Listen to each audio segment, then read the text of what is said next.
अयोध्या के गोसाईगंज पहुंची अपना दल एस की राष्ट्रीय अध्यक्ष और केंद्रीय राज्य मंत्री अनुप्रिया पटेल ने कहा कि उत्तर प्रदेश से अपना दल का क्या महत्व है आज सभी को समझ में आ रहा है। सभी सीटों के बंटवारे पर भाजपा से चर्चा नहीं हुई है।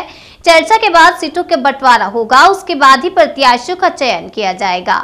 अनुप्रिया पटेल ने कहा कि नीट परीक्षा में ऑल इंडिया कोटे के तहत 27% पिछड़ों का आरक्षण लागू नहीं हुआ था। कई वर्षों से छात्र मांग कर रहे थे। इस मुद्दे को अपना दल ने मजबूती से उठाया और इस मुद्दे का समाधान भी निकला।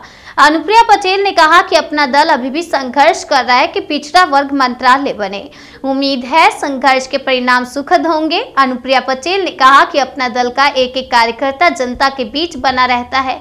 हम किसी पद पर रहें या ना रहें, जनता के बीच बने रहते हैं। अपना दल का एक लंबा संघर्ष रहा है। कई वर्षों में हमने कोई चुनाव नहीं जीता, लेकिन इतने लंबे वर्षों तक अपना दल निरंतर जनता के बीच बना रहा। जनता का प्रेम हमेशा मिलता रहा। अनुप्रिया पटेल ने कहा कि उत्तर प्रदेश में अपना दल का महत्व आज हर किसी को समझ में आ रहा है। विधानसभा चुनाव को लेकर सीटों के बंटवारे पर अभी कोई चर्चा नहीं हुई है और संगठन के विस्तार व विधानसभा चुनाव की दृष्टि से हर सीट को तैयार करने में जुटे हैं और चुनावी सभाएं भी हो रही हैं। सीट के बंटवारे के बाद ही प्रत्याशियों का चयन होगा। अपना दल एनडीए का घटक दल है। गोसाईगंज पहुंची अनुप्रिया पटेल ने खेल प्रतियोगिता का भी शुभारंभ किया। जनसभा में भारी भीड़ देखकर अनुप्रिया पटेल गदगद भी दिखी। यह आयोजन अपना दल एस के नेता प्रमोद सिंह ने किया था। मैंने उदाहरण दिया नीट परीक्षा का कि ऑल इंडिया कोटे के तहत 27% जो पिछड़ों का आरक्षण है वो लागू नहीं किया गया था। कई वर्षों से छात्र मांग कर रहे थे। इस विषय को मैंने मजबूती से उठाया, अपना दल ने मजबूती से उठाया और इसका समाधान हुआ। इसी प्रकार हम संघर्ष कर रहे हैं कि देश के अंदर एक अलग से पिछड़ा वर्ग मंत्रालय बने और हमें पूरी उम्मीद है कि संघर्ष के परिणाम हमेशा सुखद होते हैं। देखिए, मैं सिर्फ इतना ही कहना चाहती हूँ कि अपना दल और अपना दल का एक एक कार्यकर्ता और हम सब निरंतर जनता के बीच में बने रहते हैं।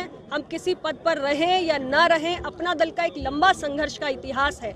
हमने शुरुआत के कई वर्षों में कोई चुनाव नहीं जीता, लेकिन इतने लंबे वर्षों तक अपना दल निरंतर जनता के बीच में बना रहा और यही कारण है कि जनता का प्रेम हमें हमेशा मिलता है और उत्तर प्रदेश की राजनीति में अपना दल का महत्व आज हर किसी को समझ में आता भी है। देखिए, फिलहाल सीटों के बंटवारे पर अभी कोई चर्चा नहीं हुई है। हम अपने संगठन के विस्तार और विधानसभा चुनाव की दृष्टि से हर सीट को तैयार करने में निरंतर लगे हुए हैं और चुनावी सभाएं भी कर रहे हैं। और जब हम साथ में बैठकर चर्चा करेंगे तो ये देखते हुए कि कौन सी सीट हमारा सहयोगी दल जीत सकता है, कौन सी सीट हम जीत सकते हैं, इसको देखकर सीटों के बंटवारे को तय कर लिया जाएगा। देखिए, अभी तो सीटों का बंटवारा ही तय नहीं हुआ है।